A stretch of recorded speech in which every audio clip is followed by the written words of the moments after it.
Gipangpusil sulod sa ilang balay sa sitio Sulod, Barangay Halapitan, San Fernando, Bukidnon ang usa ka pamilya pasado alas 10 Martes sa gabi, Oktubre 14, 2025. Patay ang daspat ang asawa nga gila sa kapulisan nga si Rochelle Ahmad, 32 anyos, human makahiyagom ug daghang samad pinusilan sa lawas. Samtang Samdan ang iyang bana nga si Jernel Ahmad, 34 anyos ug ilang 12 anyos nga anak nga si Christian.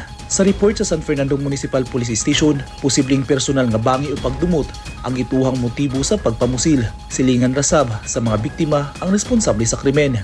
Sa inisyal nga investigasyon sa kapulisan, pugsanon nga gisulod sa suspect nga si alias Johnny ang balay sa mga biktima o gipamusil gamit ang puntok 45 nga pistula.